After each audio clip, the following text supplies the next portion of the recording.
ओडिशा रे खरार प्रभाव बढ़िबार लगी। आज आप जानते भुवनेश्वर तापमात्रा पखापाखि 35 रु 36 डिग्री रेकर्ड कर बेले पश्चिम ओडिशा किंतु बहुत अधिक रोचे। आपड़ देखिए झारसुगुड़ा और संबलपुर में 45 डिग्री रेकर्ड कर आउ केते दिन ये खरा और गरम रहा देखुंट ओडिशा सारा सबुआड़े खरा को लेकिन जनजीवन पूरा अस्तव्यस्त हो सारी। आम सहित पाणीपाग विशेषज्ञ अच्छा शरद चंद्र साहू अच्छा आम सीधा सड़क सहित आलोचना करवा। सर कनक न्यूज को आपको स्वागत करुच्ची। सर आप देखुंट कौभली भाव में खरार माने तापमात्रा बढ़ी बढ़ी चली प्रकृत केते दिन रहिबो कारण लोक जोठी गले पचारुछंदी खरा केते दिन रहिबो कारण सूर्यंकर जो उत्तरायण गति रहे से समय आम टेम्परेचर बढ़ी थाए। उत्तरायण गति बर्तमान उत्तरायण गति कंटिन्यू करुच्ची सेटा आपंकर जून मिडिल पार्ट पर्यंत रहे कारण जो ट्रॉपिक ऑफ कैंसर पहुँचले सेठू पहुंचा पर्यंत माने हिटा रहे किंतु आम ओडिशा रे देखा जाइए मे एंड पर्यंत maximum first week of June पर्यंत थाए कारण मनसून आसीगला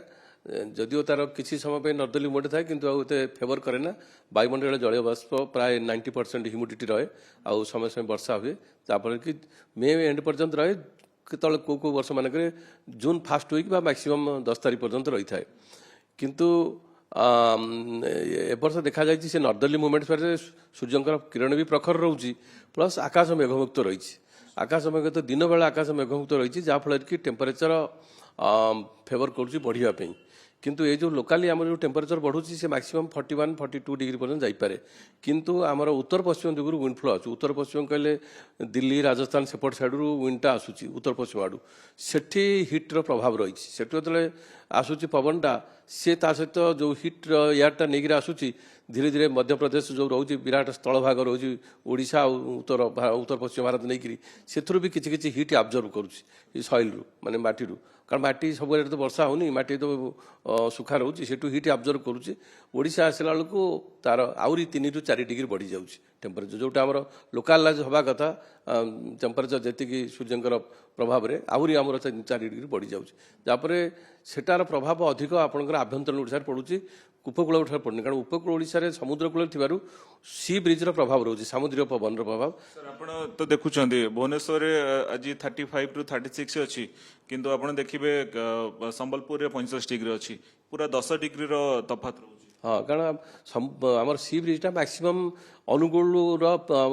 ईस्ट माने ईस्ट पार्ट पर्यटन जाए वेस्ट पार्ट पर्यटन अनुगुल जाए ना तापर आउ सी ब्रिज प्रभाव रही ना से ड्राई हट जोटा को लू कहती आप झारसुगुड़ा है बरगढ़ है संबलपुर है सुंदरगढ़ है बलांगीर है से लू टाइप रहे से यार प्रभाव रहे ना किंतु उपकूल पार्ट में सी ब्रिज रहा फल सी ब्रिज समय समय 11:30 12टा बा नहले भी किसी ना किसी माध्यम सामुद्रिक पवन प्रभाव रहे जो दिन सी ब्रिजटा आबसेंट रहा आसलानी कौन ट्राप रहीगला कंगला सी ब्रिज भर को आसेना से दिन मानक उपकूल ओडिशा 45 डिग्री बा ताठू अधिक टेम्परेचर हो जाए किंतु सेटा जून फास्ट वीक साधारणतः देखा जाए एबे भी हो पारे प्रोबाबिलिटी अच्छी 24 तारीख रू भी भुवनेश्वर भी 45 डिग्री रबार तापमान संभावना अच्छी। सर देखो बर्तमान 35 जो रेकर्ड कर भुवनेश्वर तापमात्रा से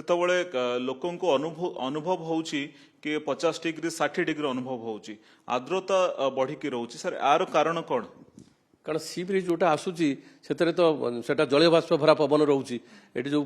कारण जो आपंकर पश्चिम ओडिशा रे टेम्परेचर बढ़ला ऑटोमेटिक समुद्र पवन स्थल भाग को आसला किंतु कौन सिस्टम ना वायुमंडल उपर जलीय बाष्प तले अच्छी बहुत किंतु ऊपर को उठार कौन सिस्टम ना ट्राप ना कि घूर्णिबल ना जहाँफल कि मेघ सृष्टि कर सुधा ये जो घूर्णिबल हबार आशंका रही केबे सुधा ये जो खरा गरम वर्तमान तापमात्रा बढ़ी रोचे ये केते दिन कंटिन्यू करिवो ये आपंकर प्राय 30 तारीख पर्यंत संभावना रोचे किंतु 29 तारीख बेलू देखा जाऊँ गोटे सेंट्रल इंडिया गोटे अपर एयर ट्राप आउची सी अपर एयर ट्राप जब मुवमेंट करी ओडिशा आड़ू आसला हो पारे ता प्रभाव में आपंकर 29 तारीख 30 तारीख जब वर्षा है हो पारे अदरवाइज 30 तारीख पर्यंत एबे भी टेम्परेचर देखा सब आभ्यंतरण ओडिशा भी 45 डिग्री रही पारे किंतु जब से ट्राप लाइन फल दिने 2 दिन टेम्परेचर कमी पारे किंतु ट्राप लाइन पार्क माने केबे माने समुद्र उपकूल माने स्थल भाग समुद्र आड़ू जीव से देखिबार अच्छी से गलापर आपणकर जाइकरी पुणी फर्दर टेम्परेचर बढ़े जदि मनसून करेंट फेवर न करे मनसून करेंट फेवर कर सेमती कौन इंडिकेशन ना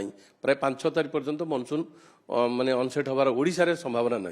सर आम देखिंट कि पूर्व वर्ष मानक रज समय गुड़गुड़ी थाए किंतु वर्षा हुए ଆପଣ ଜୁନ 14 ରଜ ଆସୁଛି ଯଦି 30 ତାରିଖ କଥା କହୁଛନ୍ତି ଘୂର୍ଣ୍ଣିବଳୟ ଆସେ ତାହେଲେ କିଛି ମାତ୍ରାରେ ଟେମ୍ପରେଚର କମିବ ବୋଲି ଯାହା କହୁଛନ୍ତି ଆମେ ରଜ ବେଳକୁ ଆମେ କହିପାରିବା କି ସେଇ ସମୟରେ ଟିକେ ବର୍ଷାର ଆସି ଯାଇଥିବ ମୌସୁମୀ ଆସିବାର ସମ୍ଭାବନା ସାର୍ କ'ଣ ରହୁଛି? ନା ନା ଏତେ ଆଗରୁ ତ କହିହେବନି ଜେନେରାଲି ତ ସେଇ ସମୟରେ ଆମର 12 ତାରିଖ 13 ତାରିଖ ବେଳକୁ ନର୍ମାଲ ଡେଟ୍ ରହୁଛି କିନ୍ତୁ ଏତେ ଆଗରୁ କହିପାରିନି ମ୍ୟାକ୍ସିମମ୍ 3 ତାରିଖ ବା 4 ତାରିଖ ପର୍ଯ୍ୟନ୍ତ ଯାହା ଜାଣି ହେଉଛି ସେତେ ପର୍ଯ୍ୟନ୍ତ ମନସୁନ ଓଡ଼ିଶାକୁ ଆସିବାର ସମ୍ଭାବନା ନାହିଁ 3 ତାରିଖ ପର୍ଯ୍ୟନ୍ତ। ଆଉ ହିଟ୍ର ପ୍ରଭାବ ରହିବ ମୁଁ ଯାହା କହୁଛି ଟ୍ରାପ୍ ଲାଇନ୍ ଫଳରେ ହେଇପାରେ ହିଟ୍ 30 ତାରିଖଠୁ ଥୋଡ଼ା ବହୁତ କମି ଯାଇପାରେ 29-30 ଆଡ଼କୁ କିନ୍ତୁ ସେଟା ଡିପେଣ୍ଡ କରୁଛି ଟ୍ରାପ୍ ସେତେବେଳେ କାରଣ ଏତେ ଦିନ ଆଜି ହେଲା 20 ତାରିଖ ଆଉ 9 ଦିନ ହେଲାଣି କାରଣ day to day weather parameter change ହେଉଛି ଦେଖାଯାଉ କ'ଣ ହେଉଛି।